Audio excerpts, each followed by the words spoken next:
Hey there, friends and enemies, Joby here again, and today we learn that Wizards of the Coast is officially scrapping the Monster Hunter Secret Lair and starting over, and I believe this is ultimately a good thing. I did a video kind of breaking down the Secret Lair and why it was ultimately a miss at this point, and so I'm not going to rehash all of that in this video, but I do believe there are some lessons to be learned from this Secret Lair being scrapped and them starting over, and I hope that we can talk about this kind of in a constructive manner. I don't feel like this is anything like University Beyond Bad or Monster Hunter is not going to fit thematically with Magic. I do feel like this is a good potential Secret Lair, but there were some obvious flaws to this and some that I even missed in my original video. Anyway, let's read what they say first, and then I'll break down some of the other news that we know about with the Secret Lair Super Drop. So, let's cut to the chase. The Secret Lair Monster Hunter Super Drop we revealed last week fell short of expectations.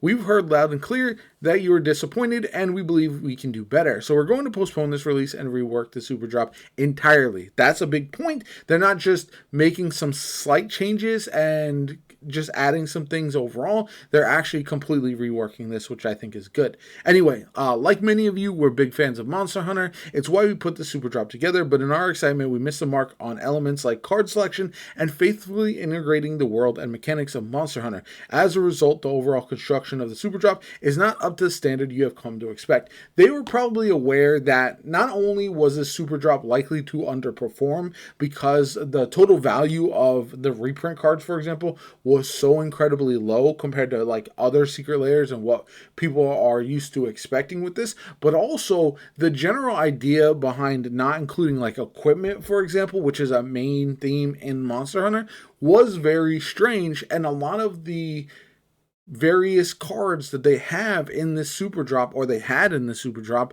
were not all that sought after. So, and they just thematically didn't fit. Plus, I didn't even realize I didn't even realize that they made a mistake and they misspelled one of the Monster Hunter names. So that's kind of crazy too. And I think that's probably another reason why. I think Wizards knows that this was going to be underwhelming, and it was clear from the overall sentiment. Anyway, pulling Super Drops back isn't something we're going to do very often, but we're committed to doing better. Capcom is on board for us to take another swing at the Super Drop as well. So we're going to pull this one back, and we'll share new details and an updated release date in a few months. Keep an eye out for more information in 2026. And why I think this is a good thing. One, it shows that they are listening. They might not listen for everything. I know this might encourage people who are just Universes Beyond haters to really be more vocal, and hopefully that's going to change for them, but that's probably not something that's going to be adjusted anytime soon. But it does show that when they put out a product that is just generally not well received and honestly not going to make them a lot of money, I think that's ultimately the key.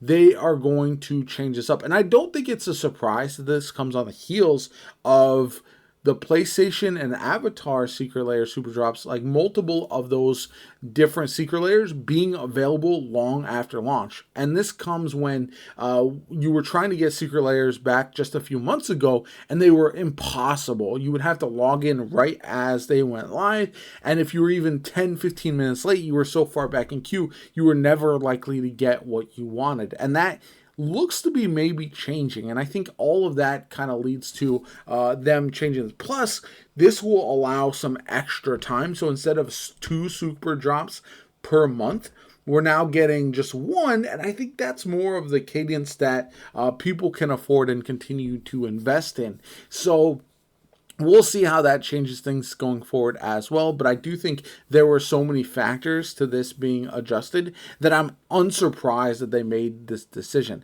That being said, I didn't think there were no redeeming qualities of this Secret Lair, and I hope they maybe retain some of the cards. I think some of them could have been good. I think some of the actual monsters made sense, although there were some missing ones that I think would have made even more sense in Monster Hunter at the end of the day.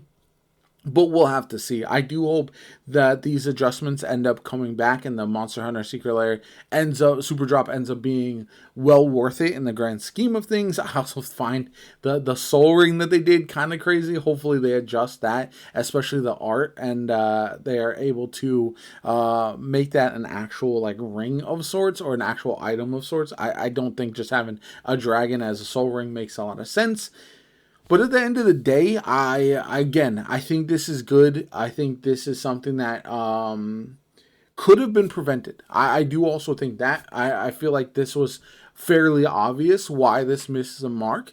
And it very well may be because of timeline crunch. Like they just didn't have enough time to really fully analyze how this was going to go down and really think like in depth enough about it. And I think that is a major problem with how much product that Wizards is putting out right now, and that's going to lead to more of these issues if they don't make that adjustment sooner rather than later. We have 7 sets coming out next year. If we have 2 secret layers per month, that is so many cards, and not only are they going to be hard to play test, they're going to be hard to really break down as far as like, are they worth it? Are they valuable? Are they worth people chasing?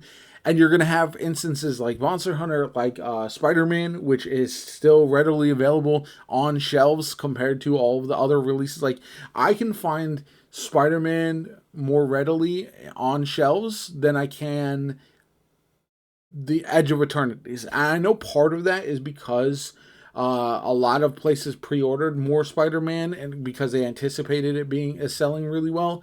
And Edge of Eternities, as in universe set, maybe it wasn't, didn't have the expectations. Magic has come out and said that Spider-Man was successful, and for them it probably was because of all the pre-orders. But I do also think that's gonna ultimately have like a long-term effect with pre-orders for like Teenage Mutant Ninja Turtles and those kind of sets rather than Spider-Man. Maybe the Marvel set in the summer rather than Spider-Man itself. And I think the same thing, the same kind of general principle goes with the secret layers. When they're printing so many and they have all these ones that are now readily available, all of a sudden it is going to be more difficult to justify purchasing all the secret layers, especially with some of them not being as valuable. Anyway, let me know what you guys think in the comments down below. Do you agree or disagree? Let me know why. Are you glad this is getting changed, or were you looking forward to the secret layer in any way? Let me know down below. My name is Chopa. Have a good one, and I'll catch you all later.